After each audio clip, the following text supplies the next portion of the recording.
ಅಮೃತ ಗಳಿಗೆ, ಭಾರತದ ಇತಿಹಾಸದಲ್ಲಿ ಬರೆದಿಡಬೇಕಾದ ಅಮೃತ ಗಳಿಗೆ. ಆಪರೇಷನ್ ಸಿಂಧೂರ ಅನ್ನುವ ಕಾರ್ಯಾಚರಣೆ ಹೇಗೆ ಮಾಡಲಾಯಿತು ಅನ್ನೋದನ್ನ ಜಗತ್ತಿನ ಮುಂದೆ ಬಿಚ್ಚಿಟ್ಟಿದ್ದು ಭಾರತದ ವೀರ ಮಹಿಳಾ ಸೇನಾನಿಗಳು. ಭಾರತೀಯ ಭೂದಳ ಹಾಗೂ ವಾಯುಪಡೆಯ ಇಬ್ಬರು ಮಹಿಳಾ ಅಧಿಕಾರಿಗಳು ಜಗತ್ತಿನ ಮುಂದೆ ಆಪರೇಷನ್ ಸಿಂಧೂರದ ಮಾಹಿತಿ ನೀಡಿದ್ರು. ಭಾರತೀಯ ಸೇನೆ ಆಪರೇಷನ್ ಸಿಂಧೂರದ ಬಗ್ಗೆ ಮಾಹಿತಿ ನೀಡುತ್ತೆ ಅಂತ ಎಲ್ರಿಗೂ ಗೊತ್ತಿತ್ತು. ಆದರೆ ಇಬ್ಬರು ಮಹಿಳಾ ಅಧಿಕಾರಿಗಳು ಈ ರೀತಿ ಬಂದು ಮಾಹಿತಿ ನೀಡುತ್ತಾರೆ ಅಂತ ಯಾರು ಅಂದುಕೊಂಡಿರಲಿಲ್ಲ. ಅಲ್ಲಿಗೆ ಈ ಆಪರೇಷನ್ಗೆ ಆಪರೇಷನ್ ಸಿಂಧೂರ ಅನ್ನುವ ಹೆಸರಿಟ್ಟಿದ್ದಕ್ಕೂ ಸಾರ್ಥಕ ಆಯಿತು. ಈ ಮೂಲಕ ಭಾರತೀಯರ ಮಹಿಳೆಯರ ಸಿಂಧೂರ ಕಸಿದ ಉಗ್ರರಿಗೆ ನಾರಿ ಶಕ್ತಿಯಿಂದಲೇ ಉತ್ತರ ಕೊಟ್ಟಿದೆ ಭಾರತ. ಇನ್ನು ಈ ಮಾಹಿತಿಯಲ್ಲಿ ಕೆಲವೊಂದು ಬೆಚ್ಚಿ ಬೀಳಿಸುವ ಸಂಗತಿಗಳನ್ನ ನಮ್ಮ ಸೇನೆ ಬಹಿರಂಗಪಡಿಸಿದೆ. ಭಾರತ ಪಾಕಿಸ್ತಾನಕ್ಕೆ ನುಗ್ಗಿ ಹೊಡೆದಿದ್ದಲ್ಲ, ಬದಲಾಗಿ ಭಾರತದಿಂದಲೇ ಪಾಕಿಸ್ತಾನದೊಳಗಿರುವ ಟಾರ್ಗೆಟ್ಗಳನ್ನ ಉಡಾಯಿಸಲಾಗಿದೆ. ಅಂದ್ರೆ ಭಾರತ ಇಲ್ಲಿ ಅತ್ಯಾಧುನಿಕ ಅಸ್ತ್ರಗಳನ್ನ ಬಳಕೆ ಮಾಡಿದೆ ಅಂತ ಅರ್ಥ. ಅಲ್ಲಿಗೆ ಪಾಕಿಸ್ತಾನದ ಮೇಲೆ ಭಾರತದಿಂದಲೇ ದಾಳಿ ಮಾಡಬಹುದು ಅನ್ನೋದು ಜಗತ್ತಿನ ಮುಂದೆ ಅನಾವರಣಗೊಂಡಿದೆ.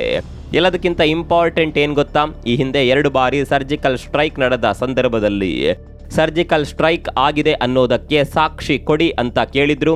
ಪಾಕಿಸ್ತಾನದವರು ಬಿಡಿ, ನಮ್ಮಲ್ಲೇ ಕೆಲವರು ಸಾಕ್ಷಿ ಕೇಳಿದ್ರು. ಹೀಗಾಗಿ ಈ ಬಾರಿ ನಮ್ಮ ಸೇನೆ ಸಾಕ್ಷಿ ಸಮೇತ ಉತ್ತರ ಕೊಟ್ಟಿದೆ. ಎಲ್ಲದಕ್ಕಿಂತ ಖುಷಿ ಪಡುವ ವಿಚಾರ ಏನ್ ಗೊತ್ತಾ, ಉಗ್ರ ಮಸೂದ್ ಅಜರ್ನ ಕುಟುಂಬಕ್ಕೆ ಕುಟುಂಬವೇ ನಾಶವಾಗಿದೆ. ಮಸೂದ್ ಅಜರ್ನ ಕುಟುಂಬದ ಒಟ್ಟು 14 ಮಂದಿ ಈ ಪ್ರತೀಕಾರದ ದಾಳಿಯಲ್ಲಿ ಸ್ವರ್ಗದ ಕನ್ಯೆಯರನ್ನ ಸೇರಿಕೊಂಡಿದ್ದಾರೆ.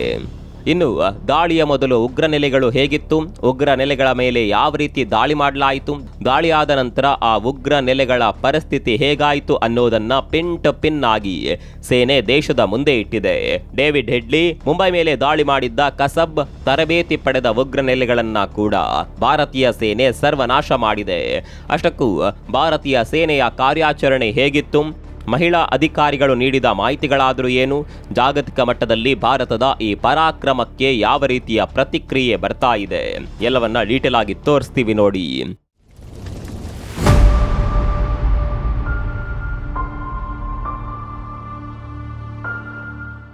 Wing commander Vyomika Singh, colonel Sofiya Qureshi operation Sindoor ಅನ್ನುವ ಕಾರ್ಯಾಚರಣೆಯ ಮಾಹಿತಿಯನ್ನ ಜಗತ್ತಿಗೆ ಬಿಚ್ಚಿಟ್ಟಿದ್ದು ಇದೇ ಮಹಿಳಾ ಅಧಿಕಾರಿಗಳು.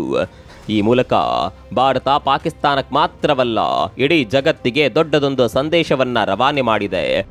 ನಾರಿ ಶಕ್ತಿಯ ಮೂಲಕವೇ ಭಾರತ ಪ್ರತೀಕಾರದ ಉತ್ತರ ಕೊಟ್ಟು ಬಿಟ್ಟಿದೆ. ಈ ಹೆಣ್ಣು ಮಕ್ಕಳಿಗೆ ನೋವು ಕೊಟ್ಟವರನ್ನ ನಮ್ಮ ಪುರಾಣದಲ್ಲೂ ಕೂಡ ಬಿಟ್ಟಿಲ್ಲ, ಈಗ ಕೂಡ ಬಿಡೋದಿಲ್ಲ ಅನ್ನೋದನ್ನ ಭಾರತ ಸಾರಿ ಸಾರಿ ಹೇಳಿದೆ. ಈ ಐತಿಹಾಸಿಕ ಸುದ್ದಿಗೋಷ್ಠಿಯಲ್ಲಿ ಭಾರತ ಸಾಕ್ಷಿ ಸಮೇತ ಉತ್ತರ ಹೇಳಿಬಿಟ್ಟಿದೆ. ಯಾವ ರೀತಿ ದಾಳಿ ಮಾಡಲಾಯಿತು, ಯಾವೆಲ್ಲ ಉಗ್ರ ನೆಲೆಗಳನ್ನು ಟಾರ್ಗೆಟ್ ಮಾಡಲಾಯಿತು, ಆ ಉಗ್ರ ನೆಲೆಗಳು ಭಾರತದಿಂದ ಎಷ್ಟು ಕಿಲೋಮೀಟರ್ ದೂರದಲ್ಲಿತ್ತು, ಅವುಗಳ ಈಗಿನ ಸ್ಥಿತಿ ಹೇಗಿದೆ ಅನ್ನುವ ಬಗ್ಗೆ ಪಿನ್ ಟು ಪಿನ್ ಆಗಿ ಮಾಹಿತಿ ನೀಡಲಾಗಿದೆ. ಆ ಮಾಹಿತಿಯನ್ನು ನೀಡ್ತೀವಿ. ಅದಕ್ಕಿಂತ ಮೊದಲು ಇಡೀ ದೇಶವೇ ಖುಷಿ ಪಡುವ ಸುದ್ದಿಯ ಬಗ್ಗೆ ನಿಮಗೆ ಗೊತ್ತಿರಲೇಬೇಕು. ಭಾರತ ಮಾಡಿರುವ ಪ್ರತೀಕಾರದ ದಾಳಿಯಲ್ಲಿ ಭಾರತಕ್ಕೆ ಬೇಕಾಗಿದ್ದ ಮೋಸ್ಟ್ ವಾಂಟೆಡ್ ಉಗ್ರ ಮಸೂದ್ ಅಜರ್ನ ಇಡೀ ಕುಟುಂಬಕ್ಕೆ ಕುಟುಂಬವೇ ಸರ್ವನಾಶವಾಗಿದ್ಯಂತೆ.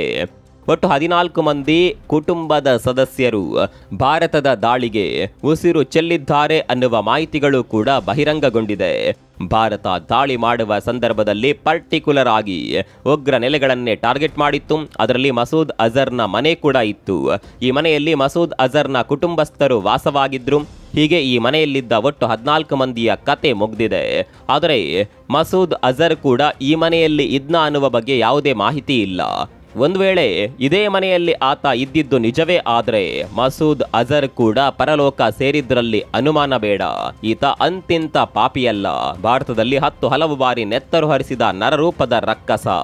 ಜಮ್ಮು ಕಾಶ್ಮೀರದ ವಿಧಾನಸಭೆಯ ಮೇಲೆ ದಾಳಿ, ಭಾರತೀಯ ಸಂಸತ್ತಿನ ಮೇಲೆ ದಾಳಿ, ಪುಲ್ವಾಮಾ ದಾಳಿ, ಪಠಾನ್ಕೋಟ್ ವಾಯುನೆಲೆಯ ಮೇಲೆ ದಾಳಿ, ಒರಿ ಸೆಕ್ಟರ್ ದಾಳಿ, ಹೀಗೆ ಹಲವು ದಾಳಿಯ ಹಿಂದಿನ ಮಾಸ್ಟರ್ ಮೈಂಡ್ ಇವನೇ.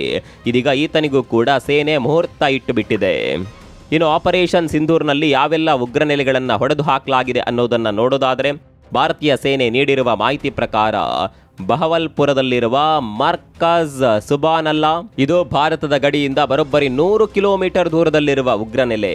ಈ ಉಗ್ರನೆಲೆಯ ಬಗ್ಗೆ ಗುಪ್ತಚರ ಇಲಾಖೆಯಿಂದ ಮಾಹಿತಿ ಪಡೆದ ಸೇನೆ ಪರ್ಫೆಕ್ಟ್ ಆಗಿ ಟಾರ್ಗೆಟ್ ಮಾಡಿತ್ತು. ಇದು ಜೈಷ್ ಎ ಮೊಹಮ್ಮದ್ ಸಂಘಟನೆಯ ಮುಖ್ಯ ಕಚೇರಿಯಾಗಿತ್ತು. ಇಲ್ಲಿ ತರಬೇತಿ ಕಚೇರಿ ಕೂಡ ಇತ್ತಂತೆ.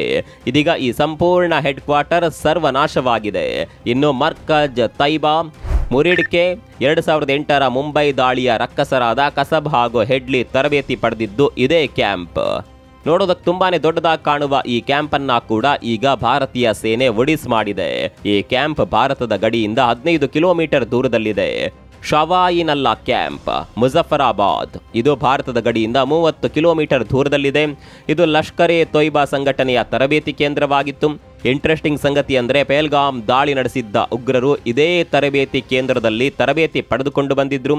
ಸೈಯದ್ನಾ ಬಿಲಾಲ್ ಕ್ಯಾಂಪ್, ಮುಜಫರಾಬಾದ್. ಇದು ಜೈಷ್ ಎ ಮೊಹಮ್ಮದ್ ಸಂಘಟನೆಗೆ ಸೇರಿದ ನೆಲೆ. ಇನ್ನು ಗುಲ್ಪುರ್ ಕ್ಯಾಂಪ್, ಕೋಟ್ಲಿ. ಇದು ನಮ್ಮ ಗಡಿಯಿಂದ 30 ಕಿಲೋಮೀಟರ್ ದೂರದಲ್ಲಿತ್ತು. ಇಲ್ಲಿಂದ ತರಬೇತಿ ಹೊಂದುವ ಉಗ್ರರು ರಜೌರಿ ಮತ್ತು ಪೂಂಚ್ ಗಡಿಯಲ್ಲಿ ಸಕ್ರಿಯರಾಗಿ ಇರ್ತಾ ಇದ್ರು. ತೀರ್ಥಯಾತ್ರೆ ಮಾಡುತ್ತಿದ್ದ ಬಸ್ ಮೇಲೆ ದಾಳಿ ಮಾಡಿದ ಉಗ್ರರು ಇದೇ ತರಬೇತಿ ಕೇಂದ್ರದಲ್ಲಿ ತರಬೇತಿ ಪಡೆದಿದ್ರು. ಬರ್ನಲಾ ಕ್ಯಾಂಪ್, ಇದು ಗಡಿಯಿಂದ 9 ಕಿಲೋಮೀಟರ್ ದೂರದಲ್ಲಿದ್ದ ನೆಲೆ. ಇಲ್ಲಿ ಕೂಡ ಉಗ್ರರಿಗೆ ತರಬೇತಿ ನೀಡಲಾಗಿತ್ತು. ಮೇಮೂನಾ ಜೋಯಾ, ಸೈಲ್ಕೋಟ್, ಇದು ಕೂಡ ಗಡಿಯಿಂದ 15 ಕಿಲೋಮೀಟರ್ ದೂರದಲ್ಲಿರುವ ಪ್ರದೇಶ. ಹಿಜ್ಬುಲ್ ಮುಜಾಹಿದ್ದೀನ್ಗೆ ಸೇರಿದ ದೊಡ್ಡ ಕ್ಯಾಂಪ್ಗಳಲ್ಲಿ ಇದು ಒಂದಾಗಿತ್ತು. ಪಠಾನ್ ಕೋಟ್ ಮೇಲೆ ದಾಳಿ ನಡೆಸಿದ ಸಂದರ್ಭದಲ್ಲಿ ಇದೇ ಕ್ಯಾಂಪ್ನಲ್ಲಿ ಪ್ಲಾನಿಂಗ್ ಮಾಡಲಾಗಿತ್ತು. ಹೀಗೆ ಒಟ್ಟು 9 ಉಗ್ರ ನೆಲೆಗಳನ್ನು ಭಾರತ ಫಿನಿಶ್ ಮಾಡಿದೆ. ಗಮನಿಸಬೇಕಾದ ಸಂಗತಿ ಅಂದರೆ ಕೇವಲ ಪಿಒಕೆಯಲ್ಲಿ ಇರುವ ಉಗ್ರ ನೆಲೆಗಳು ಮಾತ್ರವಲ್ಲ, ಪಾಕಿಸ್ತಾನದೊಳಗಿರುವ 4 ಉಗ್ರ ನೆಲೆಗಳನ್ನು ಕೂಡ ಭಾರತ ಛಿದ್ರ ಮಾಡಿದೆ. ಇನ್ನು ಸುದ್ದಿಗೋಷ್ಠಿಯಲ್ಲಿ ಮಾಹಿತಿ ನೀಡಿದ ಮಹಿಳಾ ಅಧಿಕಾರಿ ಸೋಫಿಯಾ ಕುರೇಶಿ ಬಗ್ಗೆ ನಮ್ಮ ದೇಶದ ಜನ ತುಂಬಾ ಕುತೂಹಲದಿಂದ ನೋಡ್ತಾ ಇದ್ದಾರೆ. ನಿಮ್ಗೆ ಗೊತ್ತಿರಲಿ, ಸೋಫಿಯಾ ಕುರೇಶಿ ಮೂಲತಃ ಗುಜರಾತ್ನವರು. ಅವರು ಗುಜರಾತ್ನ ವಡೋದರದಲ್ಲಿ ಜನಿಸಿದ್ರು. ಜೀವ ರಸಾಯನ ಶಾಸ್ತ್ರದಲ್ಲಿ ಪೋಸ್ಟ್ ಗ್ರಾಜ್ಯುಯೇಷನ್ ಮಾಡಿದ್ದಾರೆ. ಇಂಟ್ರೆಸ್ಟಿಂಗ್ ಸಂಗತಿ ಏನು ಗೊತ್ತಾ, ಸೋಫಿಯಾ ಅಜ್ಜ ಕೂಡ ಭಾರತೀಯ ಸೇನೆಯಲ್ಲಿದ್ದವರು. ಅವರ ತಂದೆ ಕೂಡ ಕೆಲವು ವರ್ಷಗಳ ಕಾಲ ಸೇನೆಯಲ್ಲಿ ಸೇವೆ ಸಲ್ಲಿಸಿದ್ರಂತೆ. ಇದೀಗ ಸೋಫಿಯಾ ಕೂಡ ಭಾರತೀಯ ಸೇನೆಯ ಹೆಮ್ಮೆಯ ಅಧಿಕಾರಿಯಾಗಿದ್ದಾರೆ. ವಿಶೇಷ ಅಂದ್ರೆ ಇವರು ಮುಸ್ಲಿಂ ಸಮುದಾಯಕ್ಕೆ ಸೇರಿದವರು. ಇನ್ನು ಮತ್ತೊಬ್ಬ ಅಧಿಕಾರಿ ವ್ಯಮಿಕಾ ಸಿಂಗ್ ಚಿಕ್ಕ ವಯಸ್ಸಿನಿಂದಲೂ ಕೂಡ ವಾಯುಪಡೆಗೆ ಸೇರಬೇಕು ಅನ್ನುವ ಕನಸು ಹೊಂದಿದ್ರು. ಈಗ ಭಾರತದ ವಾಯುಪಡೆಯಲ್ಲಿ ವಿಂಗ್ ಕಮಾಂಡರ್ ಆಗಿ ಕಾರ್ಯನಿರ್ವಹಿಸುತ್ತಿದ್ದಾರೆ. ವಿಶೇಷ ಅಂದ್ರೆ ವ್ಯಮಿಕಾ ಸಿಂಗ್ ಇಲ್ಲಿವರೆಗೆ 2500 ಗಂಟೆಗಳಿಗೂ ಹೆಚ್ಚು ಕಾಲ ಹಾರಾಟ ನಡೆಸಿದ್ದಾರೆ. ಅದರಲ್ಲೂ ವಿಶೇಷ ಅಂದರೆ ಜಮ್ಮು ಮತ್ತು ಕಾಶ್ಮೀರ ಹಾಗೂ ಈಶಾನ್ಯ ಭಾರತದಂತಹ ಕಠಿಣ ಪರ್ವತ ಶ್ರೇಣಿಯ ಪ್ರದೇಶದಲ್ಲಿ ಚೇತಕ್ ಮತ್ತು ಚೀತಾ ಹೆಲಿಕಾಪ್ಟರ್ಗಳನ್ನು ಹಾರಿಸಿದ ಅನುಭವ ಕೂಡ ವ್ಯಮಿಕಾ ಸಿಂಗ್ ಅವರಿಗಿದೆ. ಇನ್ನು ಆಪರೇಷನ್ ಸಿಂಧೂರ ಪೂರ್ಣಗೊಳ್ಳುತ್ತಿದ್ದಂತೆ ಹಲವು ನಾಯಕರು ಹಲವು ರೀತಿಯ ಪೋಸ್ಟ್ಗಳನ್ನು ಮಾಡಿದ್ದಾರೆ. ಅದರಲ್ಲಿ ಗಮನ ಸೆಳೆದ ಪೋಸ್ಟ್ ಅಂದರೆ ಭಾರತದ ಮಾಜಿ ಸೇನಾ ಮುಖ್ಯಸ್ಥ ಜನರಲ್ ಮನೋಜ್ ನರವಣೆ ಅವರು ಮಾಡಿರುವ post. General Manoj Naravane picture Abhi ಬಾಕಿ ಹೈ ಅಂತ ಪೋಸ್ಟ್ ಮಾಡಿದ್ದಾರೆ. ಅಲ್ಲಿಗೆ ಇದು ಆರಂಭ ಮಾತ್ರ ಅನ್ನುವ ಬಗ್ಗೆ ಸಣ್ಣದೊಂದು ಸುಳಿವು ಸಿಕ್ಕಿದೆ. ಭಾರತ ಒಂದು ಕಡೆಯಲ್ಲಿ ಉಗ್ರರ ವಿರುದ್ಧ ಹೋರಾಟ ಮಾಡ್ತಾ ಇದ್ರೆ, ಅತ್ತ ಪಾಕಿಸ್ತಾನ ಭಾರತದ ನಾಗರಿಕರ ಮೇಲೆ ದಾಳಿ ಮಾಡ್ತಾ ಇದೆ. ಗಡಿ ಪ್ರದೇಶದಲ್ಲಿ ಭಾರತದ ನಾಗರಿಕರನ್ನ ಟಾರ್ಗೆಟ್ ಮಾಡ್ತಾ ಇದೆ. ಅದೇನೇ ಇರಲಿ, ಭಾರತದ ಪ್ರತೀಕಾರದ ರೋಷಾಗ್ನಿಗೆ ಪಾಕಿಸ್ತಾನ ಹೊತ್ತಿ ಉರಿದಿರೋದಂತೂ ಸತ್ಯ. ಈ ಬಗ್ಗೆ ನಿಮ್ಗೆ ಏನನ್ಸುತ್ತೆ ಕಾಮೆಂಟ್ ಮಾಡಿ.